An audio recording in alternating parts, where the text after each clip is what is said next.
following podcast is brought to you exclusively by the Rad Rob Radio Network. On this edition of Straight Up 5 with Todd McGill, we finally welcome PDW, Pete Weber, PBA Hall of Famer, the living legend, one of the greatest ballers of all time, to this show. Let's do this. You know who he is. Let's not wait any longer. Straight Up 5 with Todd McGill starts right now. This is PBA champion Kyle Troop. Hey y'all, Jacob Ledrup here. Hey guys, Chuck Ritchie here, formerly of Bowl TV. Hey guys, this is Ryan Schaefer of track staff at Valley Bowling Center in Waverly, New York. And you're listening to Straight Up 5. Yo, the boys from Straight Up 5. Todd McGill is one of the nicest people I've ever met. But he doesn't have the best hair in the world. I do. Sorry, bud, but you know the deal. Pick it out. Fear the fro, baby.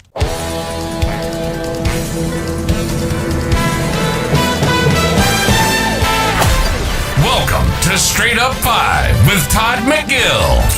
A hard-hitting, cutting-edge look into the world of bowling. This podcast will not only feature bowling, but we'll give you a raw look into real-life issues. We've had the biggest and brightest stars from the past, future, and present on this show, as we strive to bring you the best the sport of bowling has to offer. So without further delay, let's introduce you to the host of your show, Red Rob Francois, and your featured host, Todd McGill.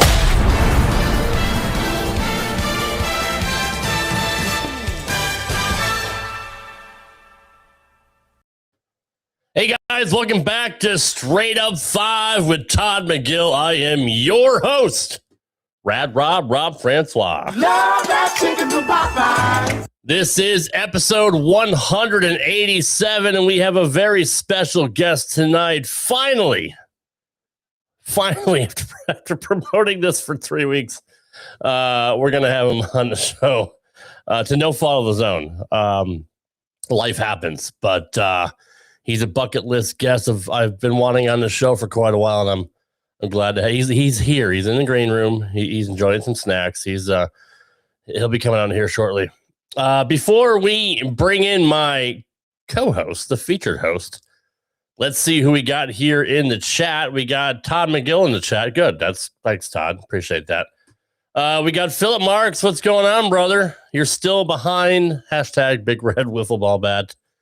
We got Pete Cow in the house. What's going on, brother? We got Amanda Moore. What's going on, Amanda?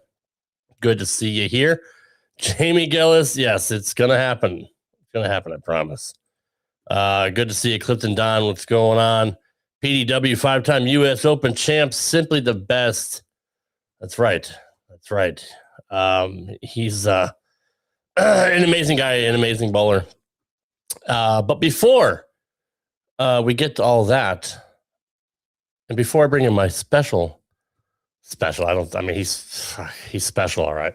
Before we bring in Todd, hold on. I do. There you go. Courtesy of Kyle Troop. Before we bring in everybody, let's pay homage to our soldiers overseas and our fighting men and women in the U.S. military with the singing of the national anthem. Please rise for the presentation of our colors. The Peoria Firefighters Local 50 Honor Guard, Mark Hubner, Andre Harper, Terry Carter, and Chance Barlow. The flags, the Local 50 Firefighters from Peoria, and Old Glory, our American flag.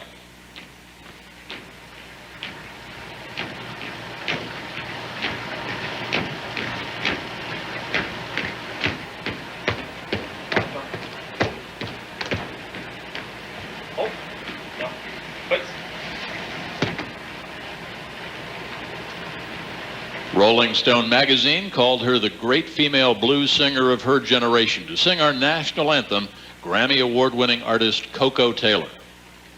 Oh, say, can you see by the dawn's early light what so proudly we hear, what so proudly streaming, who brought stripes and bright stars through the perilous fight. Oh, the rampart we watch was so proudly gleaming, and the rocket red glare, bombs bursting in air, gave proof through the night that our flag was still there. Oh, say does the Star-Spangled Banner yet wave over the land of the free and the home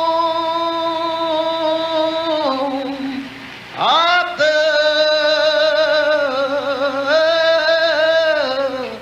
brave.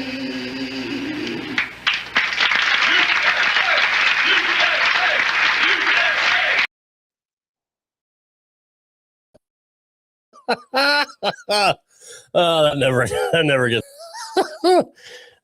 Please welcome my very special co-host, the featured host of the show, the national sales manager for Bullify, and my very good friend Todd McGill. Todd, what'd you think of Coco's rendition? What a stirring rendition of the Star Spangled Banner. You know, just when I think you could not do any better than last week's rendition, I'm here just crying my eyes out because that was horrible. Poor Coco. I mean, she's one of the greatest blues singers of all time. I mean, that's what are you gonna do? You know, I saw my buddy on the show there, Brian Himmler, standing there in line. I'm going to have to ask him if he remembers that day. Look at this. Talk to him daily, and I'm going to say, man, how do you not talk about this? That was amazing. That never gets old. That's a gift that keeps on giving all year long. How are you, buddy? I'm doing good. Yourself? I can't complain. I mean, if I did, nobody gives a shit anyway. So yeah, I would. Oh, I appreciate that. I should say I do. Hold on. I do. Okay. It's good to have you here. And this past weekend, I went to Smyrna, Tennessee, at the Smyrna Bowling Center for the collegiate ITCs. The Bone family was in town. Got to watch Brandon bowl for Weber International, and Justin was bowling for SCAD Savannah. And Parker showed up. I got to catch up with him. It's been a while since I got to see him. And they bowled great. Weber finished first. SCAD finished fourth. So the Bone boys are always killing it. There's a picture of them all together. Sydney, I didn't get to see Sydney. She was there on Sunday. I was there on Saturday. I watched the first block and then I left for lunch. But it's a great picture of all of them, and they qualified for the national championship. So I'm looking forward to seeing how they finish. But telling you, man, a family like that where they have incredible genes. Like, yeah. You know, both Leslie and Parker were fantastic bowlers in their own right. And then you got the boys, and even Sydney. Sydney really puts her mind to it. She could be a killer too. But what a great family. Great representations for the sport. And they're just all sweet people. I got to meet the oldest one back Brandon. when he was very young. Yep. And he was actually in town in Cincinnati. There was a tournament somewhere close by, and a young man by the name of Nolan Blessing was buddies with him, and they came in and practiced at the center when I was working. It's like, who is this kid throwing the ball? And then sure enough, we found out it was Parker's boy. And yeah, I'm not surprised he's where he's at and what he's doing, growing into the sport. He's the whole family, though. You're right. Special people for sure. And as well as the Weber family, great representations for the sport. Obviously, Pete and his dad, Dick. Dick was beloved by everybody. You want to talk about one of the true pioneers of the sport. But before we bring PDW in, it's customary every time we have a first-time guest here on the show, we play a highlight package. So let's look at the career of PDW, Pete Weber.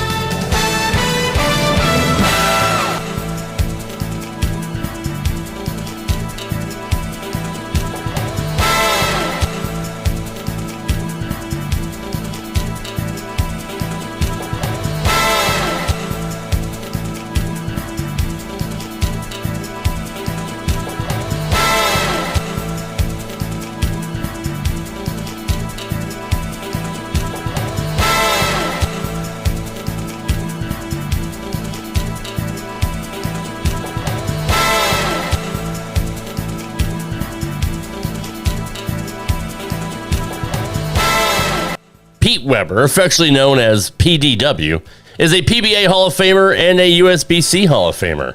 He's won the Triple Crown twice, but most kids, well, they probably only know him for this. Strike to claim it, a strike to claim it, and he got it! That is right, I did it! That's number 5! Are you kidding me? That's right! Who do you think you are? I am! Pete won his first title in 1982 at my old stomping grounds, Bradley Bowl in Windsor Locks, Connecticut, in the 1982 Greater Hartford Open. White in the 6th, left a 4-pin in the 8th. Right now, he can afford no more non-strikes on the right-hand lane.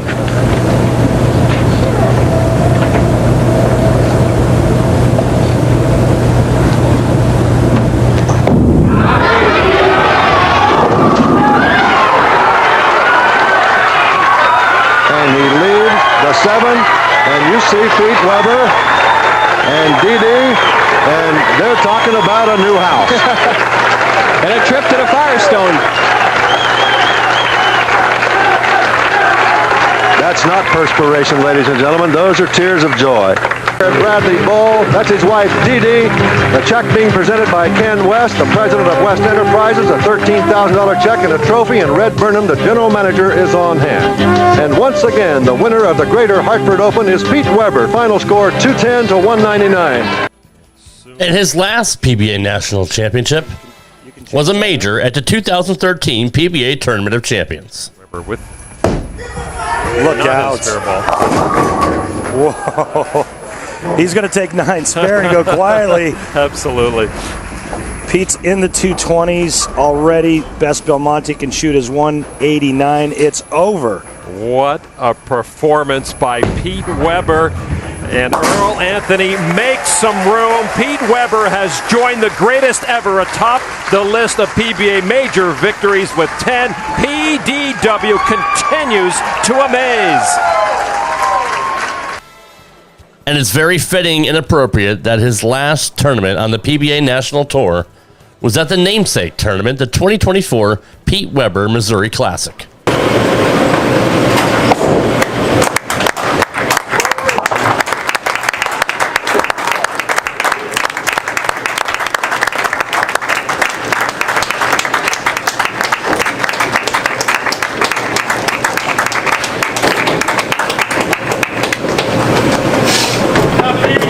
Everybody, I really appreciate it. Ladies and gentlemen, for a quick little bit of who don't know, PBA was founded in 1958, and one of the charter members was Pete's father, Mr. Dick Weber. Dick was still competing on tour when Pete joined in 1979. Welcome to Springfield, Missouri, where today on the PBA Tour, we are celebrating one of the greatest of all time. The ceremonial first ball of the 2024 Pete Weber Classic belongs to PBA Hall of Famer Pete Weber.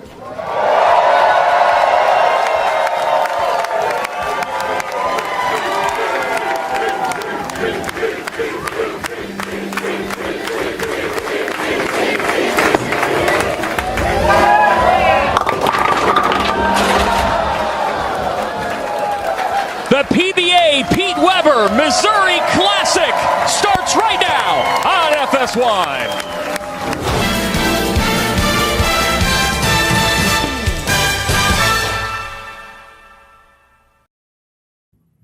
Ladies and gentlemen, it's my esteemed pleasure and my honor to welcome the one and only PDW, Pete Weber. Good evening, Pete. Thanks for being here, brother. Evening, guys. How's it going? Good, man. How are you doing?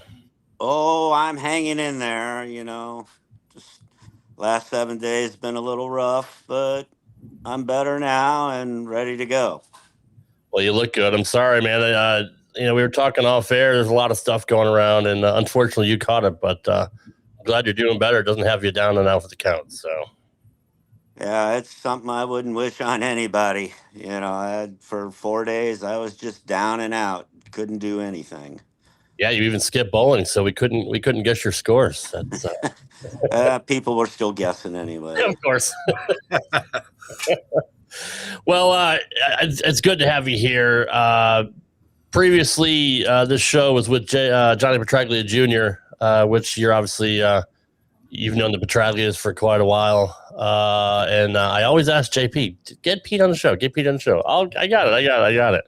And it never happened. But it's good to have you here. I got to thank Chuck Ritchie for hooking me up with that. But there is a very pressing question that I've always wanted to ask you. And I don't know if anybody has asked you this question before.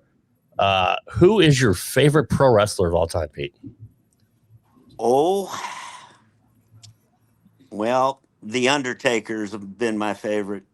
Ever since he came into the WWF, when it was that, yeah, as The Undertaker, I've just absolutely been a fan of his forever. Did you ever get a chance to meet him?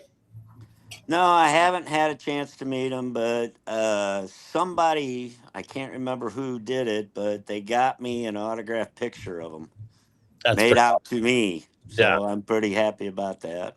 That's I've also got one of cool. Kane, too. So Brothers of Destruction. So I got to meet Taker when I was young. And as I mentioned in the opening video, I grew up in Connecticut. Bradley Bowl, where you won your first title, was my home center. And the WWF was in Hartford at the Civic Center for a house show. And Taker, the Nasty Boys, Jimmy Hart, and Hacksaw were next door at Papagino's. And I was about 14 years old. I think this was 90. Let's see, he came in 90. This was early 91. And he was still just a killer, just a heel that never usually talked that much. So none of my friends were, they didn't have the guts to go up and talk to him. So I grabbed a piece of paper and I went over there and I said, "Mr. Undertaker, sir, can you please sign my autograph?" And he had his Ribera Steakhouse jacket on from Japan, and he was eating a tuna sub. And he put it down. He thought about it for a second. Now, I mean, this is back when kayfabe was still pretty much around. But he took the pencil or the pen and the paper and he signed it. "Rest in peace, The Undertaker." I said, "Well, thank you, sir." And he just kind of grunted at me, but it was really cool. So fast forward about 30 years later or so, I got to meet him when Glenn Jacobs, was running for the mayor of Knox County in Tennessee. I live in Tennessee now, near Nashville, and Taker, who pre-podcast, pre-retirement, pre-Hall of Fame, but he was near the end of his ring days. Never did that many appearances. It was very rare for him to do it, but he helped Glenn out for that one. So I got a chance to meet the both of them and get a picture taken with them. So it was cool. Yeah, Undertaker's a really, really good guy. Very, very shy. Doesn't talk much in person, but it's too bad he didn't get a chance. I mean, never say never. I got some connections. Maybe I'll hook you up with with the meet and greet. Well, I've actually become friends with J.D. McDonough. Oh, okay, that's cool. And we've been friends on Facebook for a while. And the last time that they were in town, he got me seats for the show. And then they came up and got me, and I got to go backstage and actually meet JD. And what was kind of cool was he was hey, do you mind if Dominic Mysterio comes out here and meets you? He's a really big fan and really wants to meet you. That's So, awesome. anytime that anybody in other sports knows who I am and wants to meet me, I'm more than happy to, because I'm not an autograph seeker, but I am fans of everything. There are certain people in certain sports that I'm just fans of. And if I ever met them, it would be, hi, how you doing? I'm just not an autograph seeker. Yeah. Maybe a picture taker, but not an autograph seeker. Yeah, I'm kind of the same way. I don't really care about autographs. I like to have the picture just to have that, memento for history now. But yeah, I know people want to talk about bowling, but I wanted to break the ice with a wrestling question because I knew you're a wrestling fan. I'm sure people don't usually talk to you about wrestling. But I do have a separate wrestling show that you and I might have to get on so we can talk some old school wrestling, because that would be that'd be fun. Obviously the crotch chop, you got that from the NWO and DX back in the day. Well, yeah, I got that from DX. It was just something I liked, and with suck it along with it. I'm not shy to say that either. So, Oh, that's so good. at least it wasn't like fuck it. Yeah, right. I mean, that's true. I mean, you cleaned it up. I mean, yeah. Well, I mean, it fit your personality for just being one of the entertaining guys on tour, because bowling back in the day, you went through it in the 70s and 80s, and it was kind of straight laced, and everyone's sitting there with their ties and their Sunday best, and the 90s and the early 2000s come around, and you kind of embraced all that and became PDW, kind of your alter ego, man. It was fun. It was fun to watch. Well, I get if anybody really watched my dad bowl, he is a ham in front of the TV. Trust me, he is. He got down on one knee. He shaked his fist at people. He wasn't shy. Trust me, he loved the cameras, and he loved to be a ham in front of it. And I got that from Dad too. I mean, in the when I started bowling on TV, people didn't want to watch. Hey, throw the ball, turn around, be a good guy. Right. No way, man. I was a rebel. And don't get me wrong, Dad encouraged me. He didn't tell me I couldn't do that. He encouraged me to be me. And that's one thing that I always remember from him. He always told me, be you. Don't be anybody else but you. Yeah. So on TV, I let it out. And if people didn't like it, they still watched, didn't they? That's right. They did. Todd, I don't want to steal your thunder either. So if you got any questions, you're good, man. I personally, we're not totally too far off in age, but I watched you bowl a lot. And I'm just a huge fan of bowling, always have been. But I thought the energy you brought to the show, and just when you were out there, I thought it was just special. Because I like to have fun and ham it up when I'm bowling too, or when I bowled, whatever. I was never at anywhere close to the level that you are, but I always had a good time when I was out there, and it just looked to me like you were having fun. And quite frankly, that's what it needed. Because like he said, it was like everybody was dressed in their Sunday best and, doing a golf clap when someone threw a strike, and you changed that image of bowling when you were out there. And I thought it was fantastic.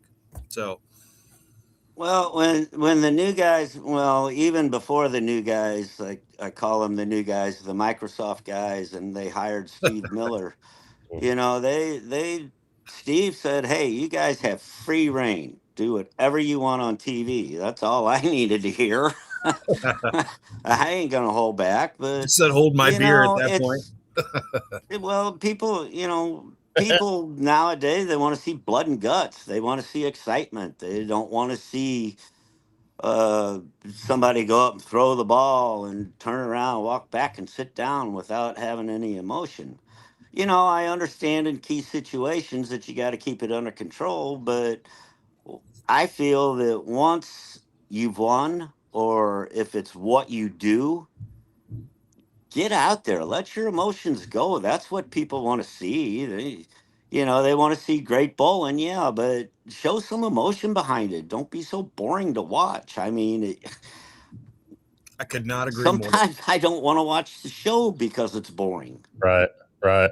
Well, that's why I love guys like, Guppy did the same thing back in the day. He was very colorful and had a great personality. And obviously Kyle has followed in that and kind of, become the new, face of the PBA, at least, one of the entertaining guys. And we've seen last year or the year before when Packy Hanrahan was out there just trying to get the crowd going. And when they're in Portland, and, Portland was a great center for that when they were doing the PBA league. You didn't have to get the crowd going there; they were already going. I've been to Portland for the whole week, watching up there, and there is nothing close to the energy that comes out of that building when the PBA league was going on in there. It was fantastic. Oh, absolutely. The people were fantastic. Charlie, he was fantastic. He was a fantastic proprietor. Yep. Always something to do. They had tailgates parties starting at 8 a.m. in the morning, and we didn't start bowling till like 4 or 5 in the afternoon. So, they were pretty well ready to go by the time we were starting to bowl.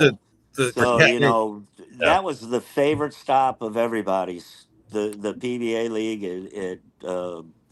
in Portland, Maine. That was just the best week of our lives. It was so fun. I guess you could say Portland for bowling was kind of like Chicago for wrestling, right? Just rowdy, usually the loudest crowd. It's just they love the sport. Oh yeah, it's for any city, at any team, in any sport. It's just one of the best venues we've ever had for bowling, without question. And then what do? They change it all. So yeah. Good job there, Lucky Strikes. But so your first win was in '82 at Bradley. I saw Red Burnham sitting behind you. I love that guy. I grew up with him and his brother Bob.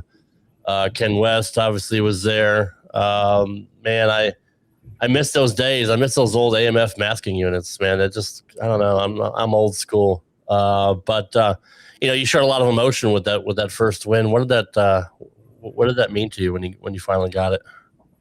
Well, I had finished second a couple times before, so I was knocking at the door. It was just a matter of time.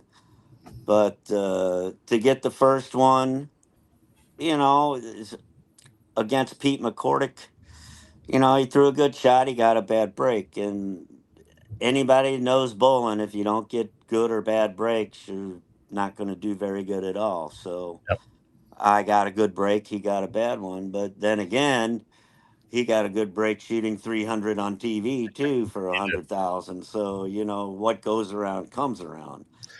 But to get the first one, it was very exciting. I got a trip to the Tournament of Champions. First time actually bowling the Tournament of Champions with my father, which that had never been done before. So it was a big thrill and honor for me to do that. Yeah, we had Pete on the show a few weeks ago, and we actually watched his 300 with him, and he kind of broke down what was going on. So it's just kind of weird to see the connection, having Pete on the show watching his 300, and then fast forward a few weeks later, we get you on, who bowled against Pete for your first title, and it was at my home center in Bradley. So it's kind of a small world, but man, I love that place. I grew up there when it was a regular stop on a tour, and now, Pete, it's one of those entertainment venues where they used to have 44 lanes, and now most of the house is like laser tag and arcades, and they have I think they have 4 VIP lanes, and it's not family fun center. Exactly, it's not Bradley anymore. So it sucks to see that, because that was one of the great stops on the tour. And it's just it is what it is, right? You can't stop change.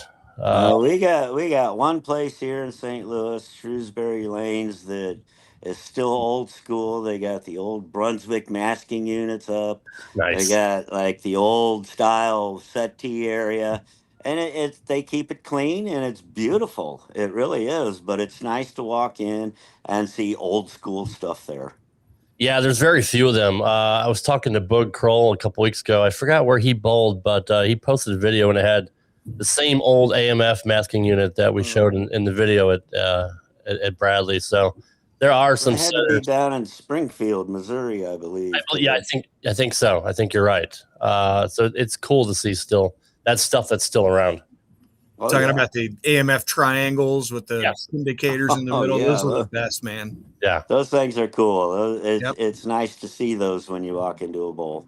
Yep. Todd told a story last week about reusing and repurposing old equipment from lanes that were shut down. Todd, remind me. Yeah, it was my home center of Coleraine Bowl. Coleraine, that's right. Here in Cincinnati, and 36 lane center. I grew up there, ran around there as a little guy, and the owner got sick. Here, I don't know, 5-6 years ago, and they sold the building, sold the land, and whatnot, and that's still home. Coleraine Bowl's home, but now I go even the center I work at now. There's pieces of Coleraine Bowl all over the Cincinnati tri-state area where one bowling center bought all the lanes, and they have those in their center now. And some of them bought the monitors that the scoring units were, putting the scores on, and others, a lot of them bought some of the machine parts. So seeing some of the old pieces of home all around the city kind of softens the blow a little bit, but not quite as much. But, the one center that put in all of the lanes, they used the actual pattern that was Coleraine Bowl's old pattern that we had there. And the scores obviously are through the roof, which is, what everybody's bowling centers are anymore. But it's just neat to go around and see that, part of old bowling, part of where I grew up is still around. And I'm sure if Shrewsbury, if that ever happened, from your hometown, if they did something like that, it would be nice to be able to go around to other centers in town and see the same sort of thing. Well, absolutely. Every once in a while on Facebook, I'll see a post of, like the other day, I saw a post of a Dick Weber Lanes ashtray. Oh, cool. A Dick Weber Lanes book of matches. Wow. My daughter's a school teacher, and she got a hold of some of the old Dick Weber Lane score sheets when we used to keep score ourselves. And she's very intelligent. She knows about bowling. She can keep score. She fills those out with scores, and if the kids get the scores right, then they get extra credit for that. So I think that's kind of neat. But she's got a bunch of the Dick Weber Lane's score sheets. I think it's pretty cool. Oh, yeah. What age did you start bowling, Pete? I started bowling when I was 4. Wow. I had the hand-me-down ball from my oldest brother, Rich, to my sister, Paula, to my brother, John, and then it finally became mine. One of them black balls with the yellow stars on the side. Yep. If you guys are old, you might be old enough. I don't know about you, Todd. I'm almost 70. Old. Todd's older than me, so yeah, it's I do remember. Yeah, those black balls with the gold stars. That's what I started bowling with. And then just kind of Dad taught me how to bowl, and then he turned me loose. And I had my first 200 game when I was 6, 202. Wow. And I bowled junior leagues, I bowled men's league. Had my first 300 game at 12 with actually he was my Saturday league coach, and we bowled Sunday morning adult junior league together. And I shot 300, and actually he had the front 9 that game too, and he wound up shooting 279. So, that was a big thrill for me too, especially at age 12, to shoot 300. Yeah. That's insane. I've never shot 300. I've got 279, never shot 300, but to do it at 12 years old, that's insane. I started when I was 6, and I want to say I led the league with a 120 average, which I thought was great for a 6-year-old. But you're averaging 200. You were next level before you even knew it. Well, I wasn't averaging 200 yet. I think I was 10 when I started averaging 200. Jesus. And I started bowling with older guys that were a little better than me, and I started learning things. And as I grew up, as I wanted to learn, I had to go ask Dad, "Hey, Dad, how do you do this?" Because he just wouldn't come down and tell me, because he felt like he would be pressuring me into bowling if he came down and told me stuff. So he made us go ask when we wanted to learn something. So that's how I learned how to bowl. I started asking questions, So and that's what he I was was. very cordial and then as I got a little older, my oldest brother Rich, became my coach because he kind of explained it a little more layman's terms to me. Dad was a little technical, Rich was a little more understanding. So, kind of hitting off of what you just said there, I learned a lot of my bowling, and like I said, I bowled okay. I had my moments, whatever, nothing super, but I learned a lot about bowling just from watching. When I was in there, my dad was bowling his league at Coleraine Bowl, and just watching. And as I started to get a little older, did you learn more bowling just from watching guys and kind of turning that into your own thing, or was it from actual coaching or just a lot of reps when you were young? Well, no, I watched guys' releases. I tried to emulate them sometimes when I would go practice. Um, but mostly, I mean, to me, I learned everything from my dad and from my brother Rich about bowling, just growing up. Right. But as I got on tour, I learned a lot more from guys like John Jowdy from Columbia, Bill Hall, who was a ball driller on the truck, and then became with Storm, and all of a sudden we had ball reps to help us out, so they could see stuff that maybe I couldn't feel or I couldn't see, and they would help out. So, a lot of it is learning yourself, but then again, watching, and then again, getting coached. I mean, there's so much to bowling anymore. It's not just take two balls to the bowling center anymore and All right. bowl. No. Now it's take 9 bowling balls to bowl league, Yeah. which I think's a crock, but Agreed. I You know take that 2. Yeah. that's all you need to go bowl league. Uh, so Exactly. and And I that kind of remember when league used to be 2.5 hours instead of like 3.5 hours. yeah, Right. which is Right. This is insane. ridiculous. Yeah, And you don't need urethane for a house shot. ever. So kind of All right. I never use urethane, but the other guys in the league do, which I don't understand. I know. so that kind of brings me up to another question that I had written down. You got a lot of young bowlers coming out on tour now, and you see the new younger guys every year, and it seems like every year these guys are more seasoned for the tour at a super young age, coming out of school, coming out of wherever. And what is it, the coaching? What is it that's making them so tour ready? I mean, Brandon Bonto is a great example. What's making them tour ready, just coming right out of college? Is there something special? Are they drinking a different kind of water? What is it? I don't know if they're drinking different water, but today's colleges are so much more knowledgeable about bowling. The coaches are better. The kids listen a lot more than what they used to. They get seasoned on different shots, not just house shots. They probably bowl on harder shots than the PBA bowls on. Yeah. And I I'm think not that's part of the exaggerating. biggest thing. Yep. But they learn how to play different angles. They learn how to have different releases, and they learn how to use different bowling balls. If it includes urethane, which I can't disagree. I'm not a urethane liker, no. But taking away urethane from somebody, I think, is dead wrong. because it's part of the game. It always has been. It always will be. But why they're ready is what they learn in college, and they're not afraid. They aren't afraid of anything. That's true. They're pretty fearless. And that's why I like what Greg Tack does out of New Jersey.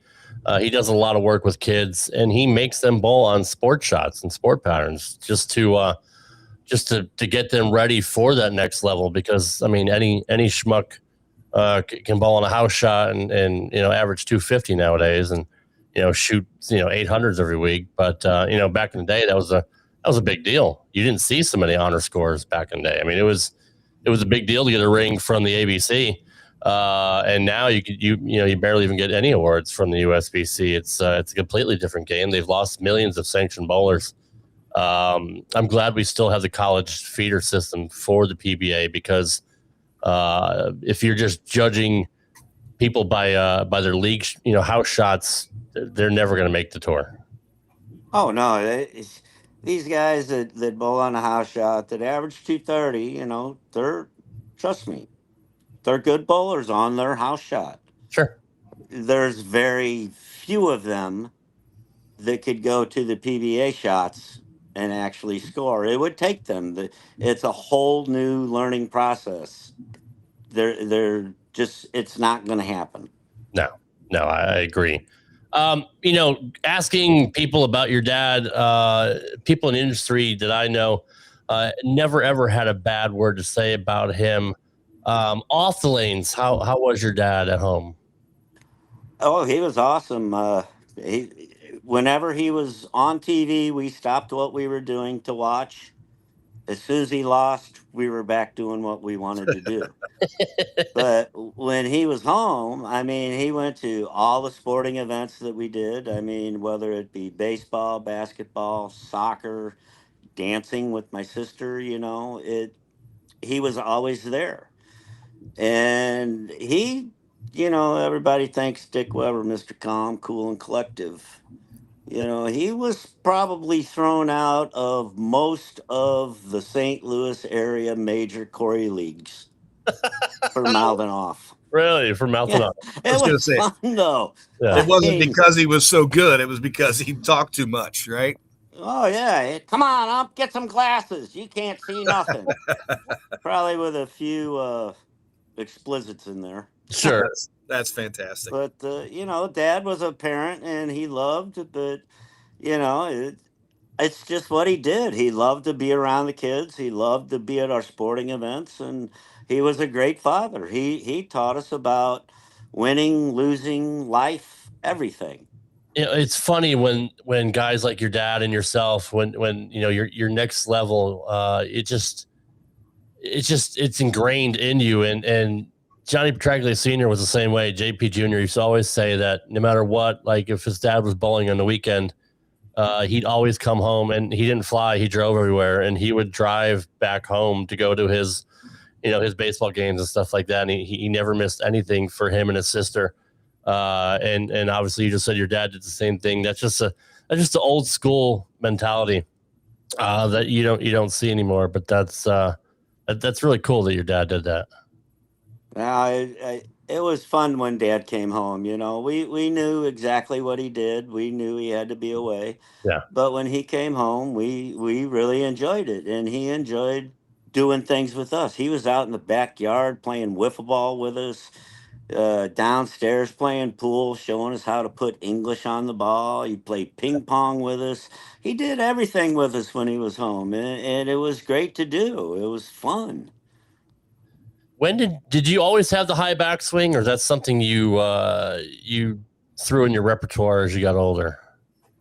Well, I'm sure everybody knows this one, but I got my style from watching Mark Roth. I figured, yeah. He shot the 299 on TV, and actually Dad was doing the color commentating because Nelson Burton Jr. made the show. Right. So Dad did the commentating, and as soon as Dad got home, I said, I want to bowl like Mark Roth. And the next day we were at the bowling center trying to figure out how we did that. And that's actually how I developed my style, watching Mark Roth. I was going to ask you, and I assumed that's who you kind of modeled yourself after, because everybody wanted to be a cranker like Mark Roth. I mean, he was one of the guys like Belmo for different reasons, but revolutionized the sport and brought in a whole new crop of young guys that wanted to be crankers. So it's funny that you mentioned that, because that's kind of where I thought you had got it from. But man, you want to talk about one of the nicest guys in the world too, was Mark Roth. Oh, I remember meeting Mark when I was 12. Yeah, about 12 years old, maybe 13. But he came to Dick Weber Lanes to bowl, and that was right after he won in Kansas City. And I followed him everywhere. And my dad introduced me, and he said, "My son's going to follow you everywhere, so be prepared." And I became an errand boy for Mark Roth. Hey, Pete, give me some coffee, sweet and light, or light and sweet. Light and sweet, yeah. You know, so I about every game and a half, I was at the snack bar getting Mark Roth coffee. And he became my friend, my idol, and one of my heroes. I was very honored to know Mark Roth. What a great story that is. Todd, you got anything else for PDW? I mean, we're talking about your idols and people that you looked up to and tried to emulate.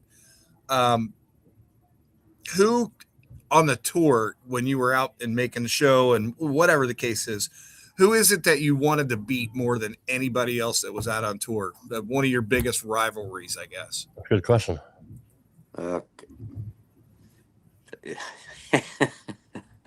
You guys, really, huh? I'm sure you know the answer to that. But his name is Deadeye Walter Ray Williams Jr. Yeah. I'm sorry. I love Walter to death. He's a very good friend of mine. But when it comes to bowling, I do not like him. I want to beat him. Yeah. And I have yet to beat him for a title.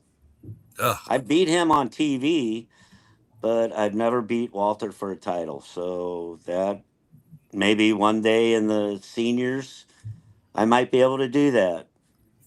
I would love to see that's the one person I really, really like to beat is Walter Ray.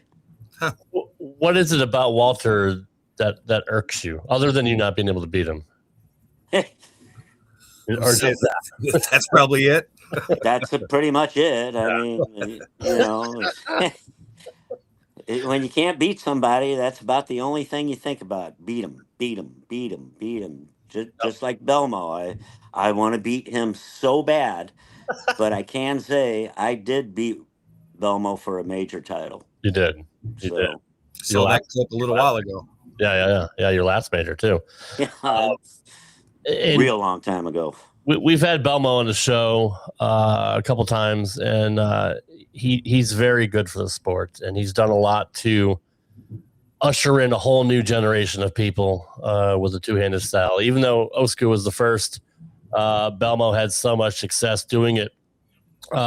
Just like yourself, just like Mark Roth, you were guys that kind of ushered in a new generation. Professionally, what do you think about Belmo and what he's done for the sport? Well, I think he's done great for the sport, actually. Even though I don't like two-handers, which I've made that publicly known. I don't like two-handers. But what Belmo and Osku and Simo and the two-handers do for bowling, they've revolutionized it again. Yeah. People want to bowl two-handed. In fact, I think if I heard it correctly, the Bolivia national bowling team is all two-handed because of Belmo. Wow. So, I don't have to like what they do, but I respect what they do. And I respect what they have done for the sport of bowling. They really have made it kind of interesting to watch. Yeah, Brian Voss shared that same opinion. He was very vocal about him not liking it as well. But in your opinion, what about it bothers you? I guess the power they get on the ball. I really don't know what irks me about it, but we never really saw that. Um, it's bowling's always been thought of as three fingers or two fingers and a thumb, Yeah. one-handed. And now it's two fingers, no thumb, and two hands, and get 550 revs on the ball. Well, God So wants it's I that's can what honestly, people want to do. That's what people need to do. Right. I can honestly say why I don't like it is because there is no way in hell I could do it. So Well, I would be in look, traction. So Walter Ray knows how to do it. He does it sometimes. He shot 300 doing it. Okay. So, but And I've tried it. I can't generate any speed. I get the revolution, but I just can't generate speed on the ball. So it's not for me to do. I enjoy my bowling the way I do it. I'm still at 64. I'm still pretty good at it. I can still bowl. Maybe I don't strike as much as the kids do, but I can still hit the pocket just as much as they do. Well, let me. That's why I don't want to bowl with them, because they strike more than me. That's true. Well, let me ask you this then. Did you have an issue with Mike Miller when he bowled no thumb? No, I didn't. To me, he still used one hand. Yeah. Okay. So I didn't see anything wrong with that.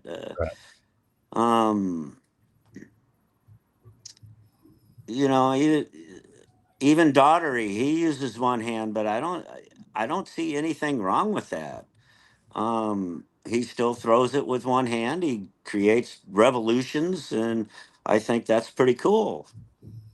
The two hands, I really don't know what I don't like about it. I really don't know. That's fair. But I do respect what they do, because I know it takes talent to do it. Yeah, no, it does. I was just curious to see what it was. I mean, I'm a traditionalist as well, but I'm also one of those guys that, even though I don't like change, we kind of have to embrace it, because no matter what, there's nothing we could do about it. People are going to do it anyway. Exactly. There's nothing we could say or do to change it.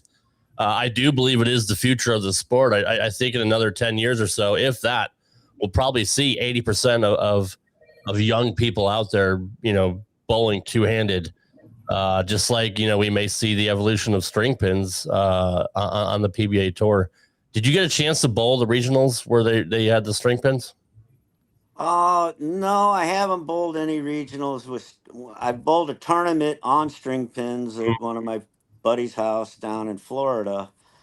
I bowled on the original string pins that they first came out with in New York, which I thought they reacted very much like regular bowling. You could stone 9, you could blow the rack, you could get messengers. But the new ones here, boy, my flat 10s became a lot flatter. Like my ball is like 4 pounds when it hits the pins, And as far as slowing the two-handers or the one-hander down, that's up for grabs, because maybe at first it starts, but once they get like hooking a little bit, just like every other condition, they start hitting it. Yeah. There's been 300s. I've seen 300. I've seen 120. So it's string pins are going to be part of bowling, I'll say, within the next 5 years. Yeah. But it's going to be part of bowling, and like you said, it's something we have to deal with, and it's something we're not going to be able to change. Yeah, I think, and that's why EJ, got ahead of it and installed them in his own center. And I know the Bones at Rev Rates and at Howell Lanes, they have a lane that has string pins on as well. So just to test it out. So, I mean, it is, if it saves more bowling centers, I'm all for it. And if it keeps bowling alive, we'll deal with it. Well, I've heard of little let's call them the podunk towns that, that had bowling centers that they were going to close, but they put the string pins in because there's less maintenance and they're cheaper. Yeah. And the bowling alley stayed open. So the people were happy with that. And I agree with you. As long as it keeps bowling alive, then more power to them. Yeah, I actually took a ride up to EJ's place after they opened, and went and checked them out and ran a small tournament on it, just a little sweeper that I would run here locally, and had a few of the locals follow me up there, and then some of the guys. A guy shot 300 on the very first during the tournament, and it was the first 300 that was bowled on those strings.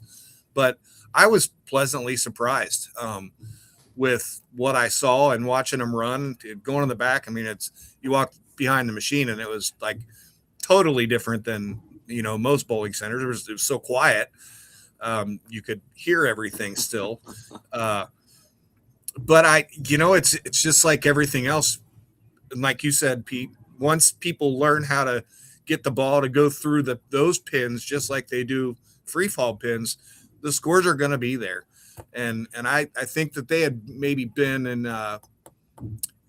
they had bowled about a half a season worth of league there, and I think that their averages were all within a couple pins of what they were in the on regular machines, so or regular free fall pins. So it wasn't really affecting their averages a whole lot.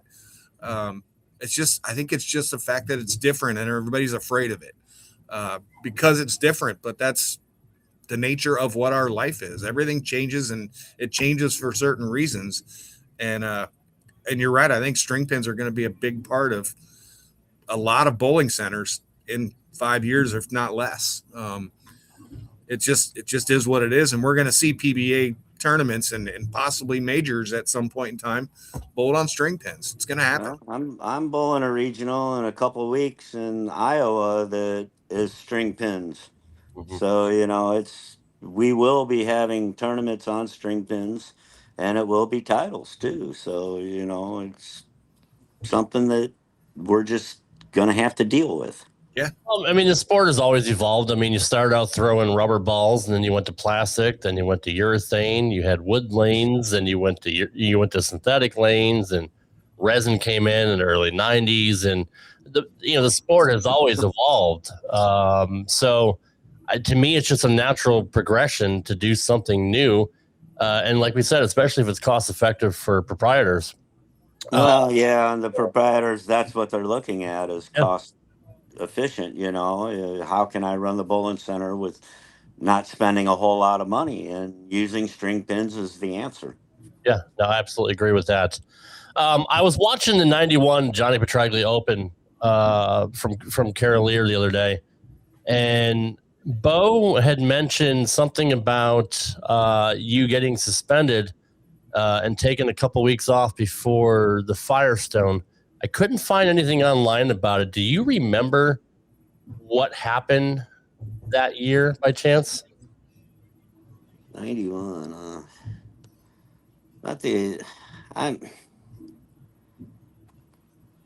I might have said something about a TV show. I might have said something maybe like they changed the lanes and don't tell us, which the lane man admitted it. Yeah, that he changes the lanes for the TV show. So I spoke the truth, but I got in trouble for it. Yeah, that's so I got suspended for 2 weeks for what I said for saying the truth. That's unfortunate. And I know you got suspended several times for various reasons, but I don't want to say give you a bad reputation on tour, because obviously back then you had substance abuse problems and you were going through all that, and you were being on tour was almost like being a rock star. You guys were on tour all the time, especially with more tournaments back then. You're living hard, you're living fast. And life happens. But anytime I ever ask anybody about you as well, they say on the lanes, you're an absolute killer. Like, don't mess with Pete. He's a competitor. He's ultra competitive. He will eat you up and spit you out. But outside, he'll give you the shirt off his back. So, you probably got a bad reputation in the media, but amongst your fellow, your colleagues and fans that met you outside, they always had nice things to say about you to this day. Well, those are guys that I lived with, that I traveled with, that I was around every day. So they knew me. Yeah. People get the impressions off of what they see on TV, maybe what they read. I'm sorry you guys feel that way about me, but I mean, nobody really knows that I donate to every charity that I'm asked to donate. Mm-hmm. I donate a ball, a glove, a shirt, something I donate. When I'm asked to do an appearance for a charity, I don't turn it down. I'm there, especially for the Special Olympics kids. Those people are the coolest kids in the world to me. So, sure, I might be an asshole every once in a while, but I'll give you the shirt off my back. I have the biggest heart in the world that people don't know about. And I am very giving. I'm very outgoing. People say, well, he's an asshole, he didn't sign my autograph. Well, don't ask me right when I get done bowling because I have other things I want to do. Right. And my first thing is I want to go outside and have a cigarette because I haven't had one in 6 or 7 hours. So let me go do that. I come back into the bowl and I will hunt down the people that I said, no, you're going to have to wait. I'll hunt them down and say, all right, thank you very much for waiting. Thank you for your patience. Yeah. I'll sign whatever you want now. But people never see that on camera. Because, bowlers are so accessible because, you can't just walk up to LeBron at a Lakers game or Aaron Judge at a Yankees game and say hey to them or, get their autographs. So, I mean, just the fact that you guys are so close with the fans, some fans do kind of, take that for granted and just, don't know how to read the room and say, you know what, let me go in the paddock, let me put my stuff away, or like you said, go outside, have a cigarette and chill. I'll do whatever you want when I come back. Belmo said the same thing. But yeah, I wanted to bring that up because, people do want to knock you for having a bad reputation, but no matter who I've spoken with in the industry, they all have great things to say about you. And I just wanted to kind of change the narrative about how some people feel about you, because I know a lot of people are going to watch this and say, oh man, that guy's an asshole. Well, yeah, they are. Which, yeah, right. It's, I mean, if you want to believe that, that's fine. It helped, build the persona of PDW, later on in the 90s and 2000s. Yeah, no, I just wanted to kind of put that on the record that the people that matter the most know that you're a good guy. And I love those people to death, and I thank them very much.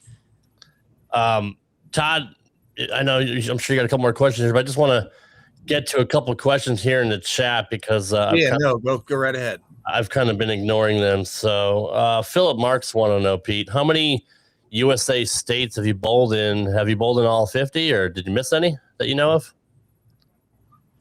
I'm pretty sure I've bowled in all 50 states. The only one I can think of is maybe Montana. There's not much to do there at all. You speed right through there. That's true. Jamie Gillis wants to know, on a scale of 1 to 10, how pissed were you when you didn't win the Player of the Year in '87? Back then, I was really pissed.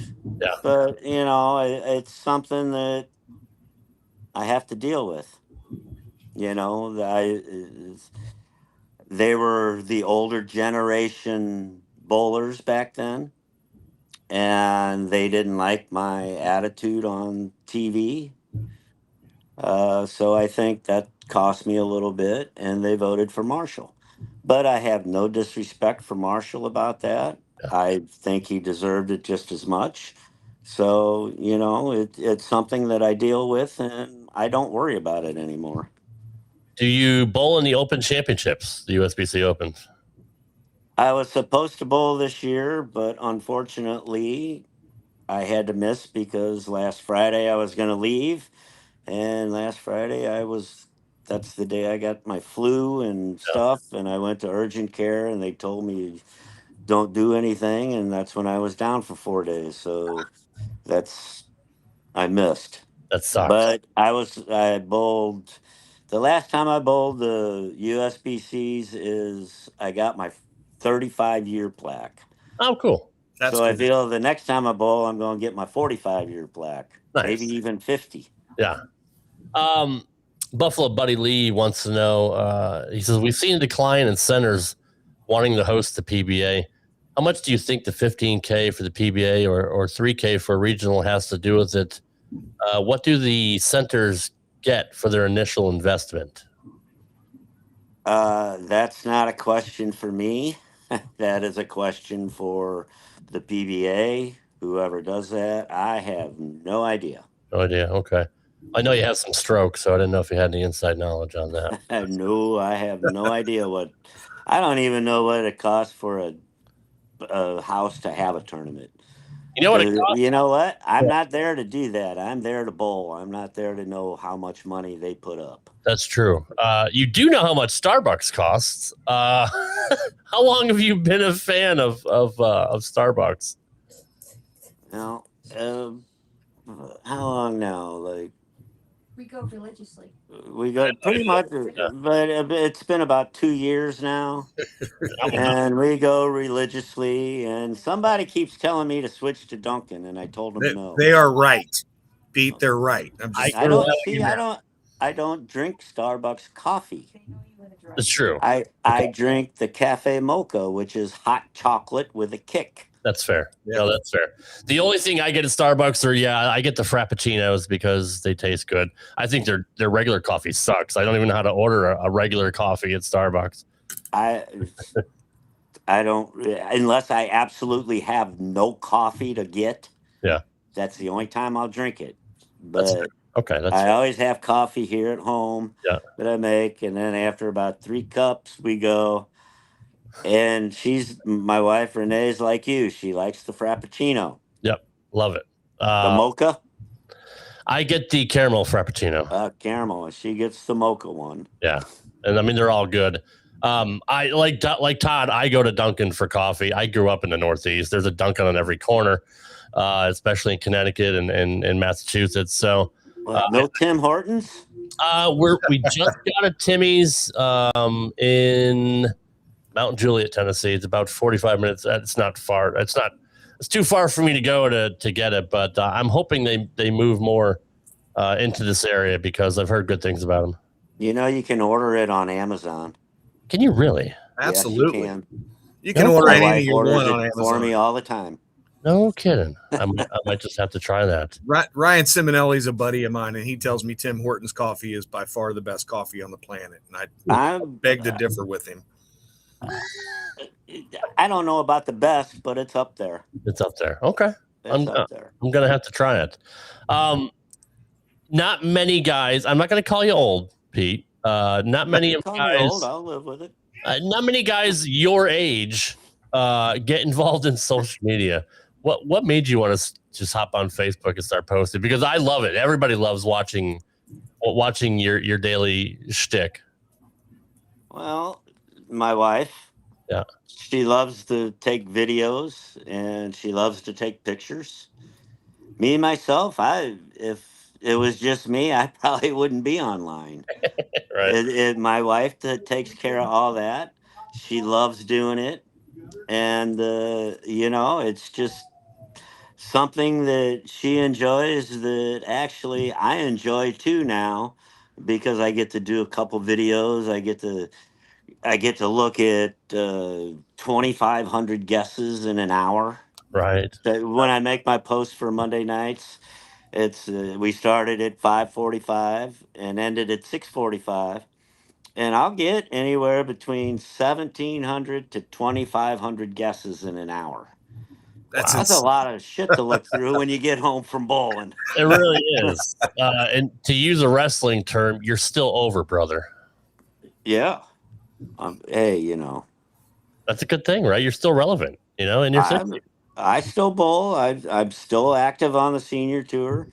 I still make TV. Last year, I made 5 TV shows on the senior tour. So it's not like I've been washed up or anything. I still get out there. I still bowl, and I still want to win. I'd have to think if there wasn't guys like JJ, John Janowitz, who's just a freaking Terminator, you guys might have a chance. But, man, you want to talk about a guy that's just locked in the last couple of years, right? He's kind of got like the nickname, the EJ of the senior tour. Pretty much, right? Yeah. Hey, Tom Hess is out there now. He's pretty tough to beat. Yes. Chris Barnes is still tough to beat. Troy Lint got Bowl of the Year a couple years ago, and then he got injured, but he'll be back and he'll be ready to. He's another cranker out there, but he's a lefty. Looks a lot Who's like that? Troy Lint. Troy, yeah. Daughtery. It's not easy out there anymore. It's getting tougher and tougher to be out there and win. No, you look at the standings on a PBA 50 event, and it's like, there's no gimmies on that list ever.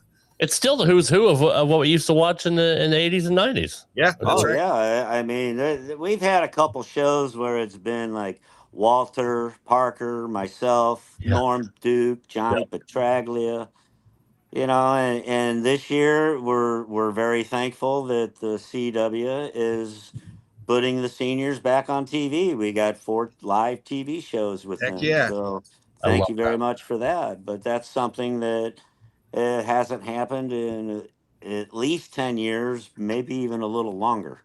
Especially with the names that you still have there. Like it blows my mind that you guys don't get more coverage. Because I mean, like you said, you still got you and Barnes and Couch and Parker and Walter and Christ and Leto. Everybody's man. There's a pretty good list that goes out there, and I guess we were told that we just don't have any interest. That blows my mind. So you mentioned Walter kind of being the guy that always had your number. Is there somebody on your side that you always beat that you always had their number? Oh, Voss, Duke. Yeah. I 2 of my best friends that I ever had on tour, Brian Voss and Norm Duke. But those were 2 guys that I pretty much had their number when it come to TV. They beat me every once in a while, but most of the time I had their number. Did you razz them about it or rib them at all? Like, it's just kind of get in their head? No. No. No, they were too good of friends. There's certain guys that when you bowl, that you're a little more calm with, like Norm. I mean, I was still emotional, but I was very respectful to Norm. He would always give me a high five. We always fived each other no matter what. The same with Brian. We always five each other no matter what. And at the end of the game, we were very respectful. But during that game, we did not like each other. Which it's my job. I don't like anybody, and when I'm doing my job, you're all trying to put money on the table and feed your family. So exactly. I get it. Yeah. No. Do you want somebody coming in and telling you what to do on your show? No, hell no. Okay. Yeah, I don't let Todd tell me how to do anything. I'm not going to tell you how to run it. Who do you think you are? I am. Obviously, you're known for that. Obviously, you don't regret saying that, but what were you trying to say? If it's okay, I wanted to say, who the fuck do you think you are messing with me in my house? This is my tournament. There you go. That's what I really wanted to say. But obviously, you would have been fine for that. But yeah, I love that. That wouldn't have bothered me. Yeah. I'll pay the fine for that. I got fined anyway for saying "God damn it." So you did. That's right. God damn it, Hoodie. Yeah. No, I did. But I mean, that was a moment that I think it's on like the PBA top 5 or top 10 moment. Greatest moments of all time. Something people will always remember, and they don't know the story behind it. I know you've told the story on other shows or other interviews. But just for those people that may not know, what was going on during that tournament that caused you to be so, other than winning, you're fifth, but I mean, what was up with the heckler in the crowd? People would get mad at me because the kid was 13 or 14 years old for saying that to him. But shut up when I'm on the approach. Don't be yelling. Don't be rooting against me loud enough for me to hear. Yeah. I don't care if you're 10 years old, you don't do that. You show respect to the guys on the approach. You show respect to the bowler. You can root against me. I don't care. But don't do it loud enough for me to hear. That's And fair. that's just like I said. I don't want anybody telling me how to do my job. Mhm. No, you don't want anybody telling you how to do your job. So where was I wrong by saying that? That's my job. That was $100,000. Yep. I don't need to be heckled for that. No. So No, I agree. that's what was going on, and I don't regret it one bit. And you shouldn't. It's just common decency. It's common respect. I mean, just like golf. You just don't talk in people's backswings. That's just you don't. Yeah. I mean, now if the crowd was being loud already, like they are in Portland, Maine, yeah, I could prepare for that. Yeah, you expect. But when I'm on the approach and it's dead silence and somebody says something, that's totally different. Yeah. Especially nowadays when people have cell phones and they forget to silence them and they go off, when somebody's on the approach, that's pretty bad too. Yeah, that is, but shit happens. That's true. That is true. Obviously, I Am Bowling, what was born from all that. So you've gotten pretty good mileage out of that moment. Yeah. That's yes, I have. They've been very good to me. I've been with them since they started. So, it's cool for me to know that they are using I Am. I love that. Who is your favorite bowler you've gone up against, other than say Norman and Brian? Anybody else that you just you kind of got up for? Oh, Dad. Yeah. Roth. Yep. Earl. All the guys that were the names back then. That you were looking up to. Yeah. Sure. Yeah. I mean, people have asked me, have you ever beat Earl? Yes, I beat Earl, but Earl's beat me also. I've beat Mark Roth. He's also beat me. But I do have to brag a little bit about Bowling Dad. My record against Dad is 29 wins, 1 loss, because I ate 10. Oh. Yes, not something I like to admit, but I ate 10. And the other good thing about this is we were bowling in St. Louis and I was bowling Dad the match and my mother was sitting behind us watching. And one of the reporters was there and he asked her the question. He says, "Who are you rooting for?" And my mom looked at him dead serious. She says, "Well, I'm rooting for Dick, but I'm betting on Pete." Yeah. So, and actually I won the Showboat Invitational, I think in 1984. And my mom bet $100 on me and I went 33-1. So she won $3,300 that week. Nice. That I won. Nice. So, that's pretty cool. That's pretty awesome. I've never heard that before. That's really cool. Clifton Don says flashing a camera on your approach must be distracting. You ever see that out of the corner of your eye or anything like that on TV? Or it wasn't really so much a flash. It's just because it's dead silent. Mm-hmm. You can hear the clicking, especially the reporter or the person taking the pictures. Yeah. Because those cameras, you push the button and they rattle off like 200 pictures. And you hear that click, click, click, click, click, click, click the whole time. Yeah. Well, when it's quiet, you hear that. And that's what I got mad at. So it's always customary here on the show to ask everybody that bowls, what is your favorite bowling ball of all time? Any generation? Wow, that's a tough one. Man, I have so many. Right, I know. My favorite of all time. Sorry, Storm, but it was probably the AMF purple angle. Ooh. I had a black angle. I never had the purple, but yeah. Those are good I think balls. I won more with the purple angle than I did the black. But I did win with all the angles. The black, the purple, the gold, the blue, the ultra, the angle plus. I won with all of them, so that was a pretty good bowling ball. Yeah, no kidding. That's cool. I didn't expect that answer. Favorite bowling center? Somewhere you always love going. Woodland Bowl, Indianapolis, Indiana. Yep. I've won 3 major titles in that house. I won the U.S. Open, the Touring Players, and the Tournament of Champions. I've also won 3 big regionals back in the 80s when they were paying like $5,000 for first. I won 3 regionals in that house. So nice. Woodland has a pretty special place, and then we won the team event at Woodland Bowl too.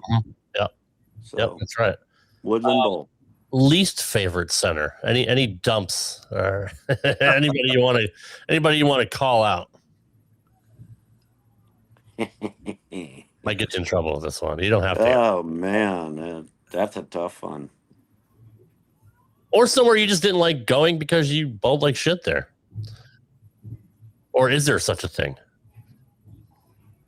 No, there's really. I can't answer that. That's okay. That's fair. That's fair. I couldn't do that. Okay, I thought I'd try. Todd, you got anything for Pete before we wrap it up? I just wanted to make a comment. When we were talking about bowling balls, my highest set ever, and I still have this bowling ball. It's probably at my parents' house, but my highest set I've ever bowled was with a Dick Weber 5-star. I shot 848 with a Dick Weber 5-star, and I had to keep that bowling ball. I'm left-handed though, so I guess it was more like 648 to right. Oh, don't sell yourself short. Oh no, but yeah, that ball, for some reason, I don't know why, it was just one of the bowling balls. When it came off my hand, it just went to the pocket. But yeah, man, there's some bowling balls that I go to. They're just my go-to bowling balls because I like them and they come off my hand. Yeah, that's true. For me, it's a Teal Rhino Pro, the original. That ball just it was great. I never had a ball that reacted or looked the same. For me, growing up, and I got Ricky Ward's ball from working the PBA truck when they came to Bradley. So I got a Teal Rhino Pro that was Ricky's, and I plugged it and re-drilled it. And man, I had lots of success with that ball. And you're right, Pete. Some balls they're made for your release or your approach. Absolutely. And I have my go-to ball everywhere I go, except league. I got 2 balls that I bowl league with that I just won't change. What are they? Phase 2 and a IQ Tour. Yep. Yeah, you can't go wrong with that at all. Two pretty good choices. It's 2 of the best bowling balls they make. So yeah. Is there anything new right now that you've drilled up that you like throwing?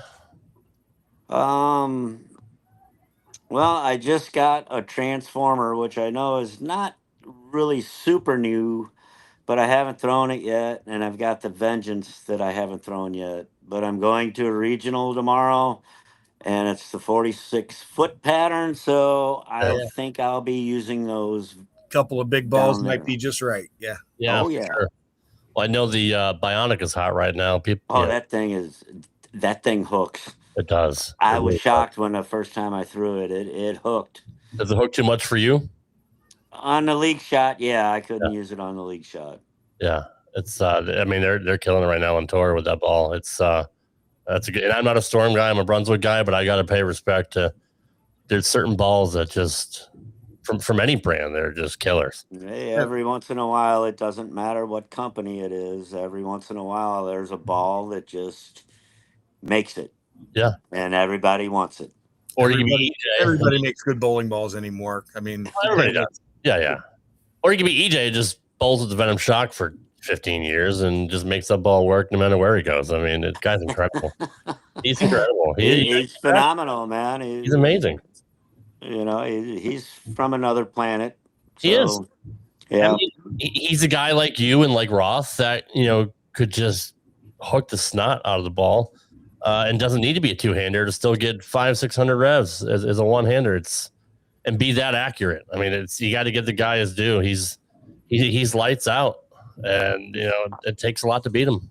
I give EJ all the respect in the world. He's a pretty damn cool guy to hang out with and talk to as well. He's a great guy. His family and the bowling center over there is super nice, and I mean they're just all good folks. Oh, absolutely. He's actually fun to play golf with too, even though he plays the tips and I play the senior tees. I was gonna say he probably plays from pretty far back, and still outdrives me by 100 yards. Jeez, man. Is there anything he can't do? Well, Pete, I appreciate you being here. I really do. I'm glad we finally were able to work through our issues and all the stuff that we had going on. But man, it was such a treat having you on. I can't thank you enough. You're one of the guys that I looked up to as a kid. Hanging out at places like Bradley Bowl, at Greater Hartford Open and the Tums Classic, and watching you on TV and all your success. And thank you for all the years you've entertained us and what you've done for the sport.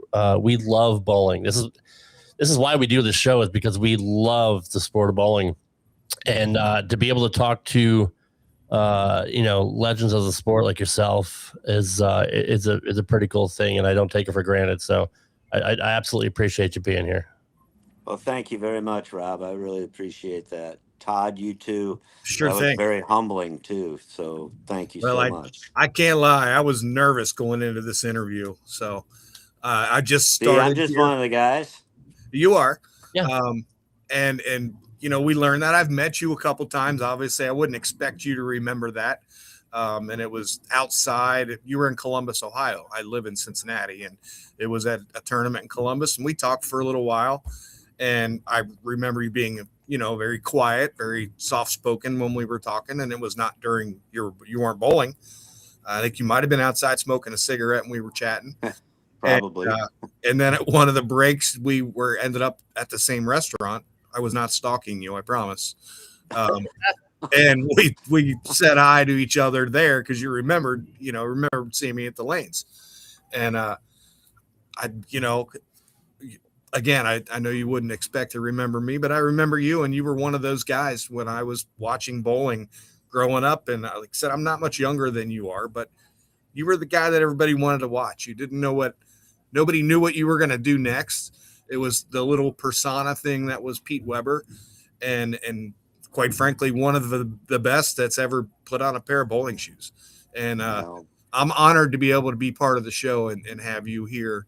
And Rob, thank you very much and I know we say this every week, but thanks for having me be part of the show as well. Oh, absolutely, brother. And thanks to Chuck Ritchie for getting me hooked up with Pete. Chuck is such a great guy and has done a lot to help me out over the years on this show. So I got to give him credit for making the connection. Chuck's one of those guys, man. He's just salt of the earth. Me and Chuck kind of razz each other. He puts those autographed pieces of thumb tape up to guess this. There they is. Oh, you got it. I got one too. I got one. I'm disappointed, Chuck Ritchie, if I you're just watching. asked for it, but I asked for two. I didn't win it either, so I just told him I wanted one. Chuck Ritchie, if you're watching. Chuck, excellent man. Love him to death. He's good for bowling. I can't wait to see him again. He is good for bowling. Maybe I'll buy him a Starbucks. That's good. That's good. I'll stay in touch with you, Pete. I definitely want to have you on my wrestling show. I would love to be on your wrestling show because I've been watching it since I was 10 years old. So I can go back a little bit, like Pat O'Connor and Dory Funk Jr. and Bruiser Brody, those guys. Yeah. I actually, Baron von Raschke put me in the Iron Claw in Minnesota. That's cool. That's really cool. Yeah. Yeah, I've had the pleasure to speak with some of the old guys. I had Sean Mooney, who was a commentator for WWF. I had Vince Russo was on, who wrote the Attitude Era stuff. Let's see, PCO, Tracy Smothers before he passed away. He was a hell of a guy. God, I'm trying to think of Tom Pritchard. Yeah. Dr. Tom. Wow. So yeah, I've been able to speak with some of the guys I grew up watching. So I'll send you a link to my show if you ever want to check it out. But absolutely. I am the biggest wrestling fan. I mean, I bowl league on Monday, but I come home, and even though it's on Netflix, I can get it. I can get the replay right away. That's true. That's awesome. And then I record Friday Night SmackDown also. So I'm watch every pay-per-view. Renee's got it on her phone in case we're like driving or something. Yeah. That's awesome. I love that you still watch it, man. After all these years, that's so cool, man. It's WrestleMania season. It's a man soap opera. It really is. It really is. And I'm looking forward to WrestleMania coming up here next month. So it's gonna be good. I'll definitely I'll send you a link to my show, and yeah, we'll have to hook up and do that because I could. Yeah, you and I could talk about wrestling for a while. So I would love to. All right, Pete, man. Again, thanks for coming on, brother. And I'll keep in touch with you. And I'm glad you're feeling better. And it was a good show. I appreciate you coming out. All right, Rob, Todd, thank you so much. It was an honor. You got it, brother. Appreciate it. All right, Pete. Take care, buddy. Good night, man. All right. See ya. Bye-bye. Bye. Man, Todd. Yeah, right? Holy shit. What a guy. I mean, I know he's a good guy. And I knew it'd be a good interview. And I know, like I said, he gets a bad reputation, amongst some of the fans and some of the media. But how could you not listen to him for the last hour and a half and say, man, that guy he's not who I thought he was. Who do you think you are? I am. He's not who he is. Right? Like, he's an awesome guy. Yes, with 100%. More humble. I mean, I knew he was humble, but I didn't. Even that kind of took me by surprise. Just a down to earth dude. How many titles did he win? I forgot. What was it? 40 something. Yeah, like overall, yeah, like it's crazy, and he's one of the guys. Yeah. So now I won't feel so bad walking up to him if I do see him again and introducing myself and shaking his hand, but I will not do it as he's walking off the lanes getting finished bowling. I'll wait. Yeah, don't do that at all. I learned that. Yeah, thanks again for Pete Weber coming out. I'm glad we were able to make it happen. That honestly, sometimes you never know what you're going to get when you have people on the show, especially if he doesn't know us very well. I mean, I've had some pros on the show and even some wrestlers I've interviewed where, typically I would ask him beforehand, how much time you got, and especially with wrestlers, and they'd be like, I don't know, about 20 minutes, 25 minutes or so, because they don't know who I am, right? And then we get into it, and they get comfortable, and we get into a rhythm, and everything's copacetic, and you never know. 2 hours later, you just never know. So, I could tell you. I mean, I've got to get back to work out here. Sure. Yeah. We go back to Wednesday next week, I suppose. Yep. But yeah, we are. I think I could have sat here and talked to him for another 3 or 4 hours. Thanks, Philip. And he probably would have too. I just didn't want to keep you or him that long. So no, I mean, I could have kept talking, and I mean, these are the types of things I live for. Having the chance, like when I said me and Ryan Simonelli are buddies, and when I first met him, just having the chance to sit and talk with Ryan Simonelli, I thought it was just really, really cool. And I could have talked to him for hours and hours on end about bowling, about almost about anything. And that's how I felt right then with the interview with Pete. That was really cool. So that's awesome. Yeah, Scott's complaining, but he'll be there in a second. Scott, relax. I mean, that's guys like Danny Wiseman, who I we text every day. Like, it's just me growing up as a kid, like watching these people on TV and then getting to talk to them and be friends with them, like pinch me, right? Like am I dreaming? Like it's amazing that technology affords us the ability to do that. And there's so many guys I wish we could have spoken to that are, no longer with us, like a Mark Ross or Pete's dad or Earl, stuff like that. But that's why I want to have Pete on. I mean, you never know what's going to happen tomorrow. But as these guys get up to an age, I mean, it's just you never know when you're going to go. So it's good to have him on and get to chat with him. But anyway, Todd, I appreciate you being here, man. Sure thing. Hang out after the outro just for a couple seconds just to chat about what you mentioned earlier. Yeah. But next week, I don't have anything planned for next week yet, so I don't have any announcements to make. That's typically how I roll. I usually don't ask people to be on the show until like a couple days ahead of time because you never know what's going to happen. And I don't like to advertise too early in advance. I know Amanda books people out to like frickin' December now. When she first had me on, I was booked for 2 or 3 months out. Yeah. I mean that was the first show I was on. Here we go. Here we are. Yeah. But yeah, I don't like to do that because you never know what's going to happen. But Sure. Anyways, we will be back next week, guys. Back to our normal time and day on Wednesday, 8 p.m. Eastern, 7 Central, 6 Pacific, 5 Pacific, 6 Mountain. I don't fucking know. That's 2 o'clock in England.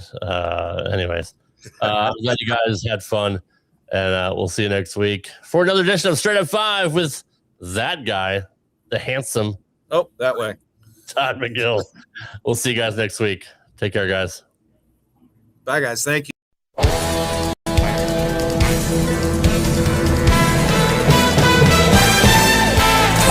Thanks for watching Straight Up 5 with Todd McGill.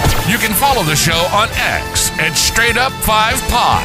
You can follow Todd on X at TMT Bowling. And you can follow Rad Rob on X at Rad Rob Entertainment. Follow the show on Instagram and TikTok at Straight Up 5 Podcast. We'd love to hear from you. You can email us with comments, questions, or suggestions at straightup5podcast@gmail.com. We'll see you next time for another edition of Straight Up 5 with Todd McGill, right here on the Rad Rob Radio Network.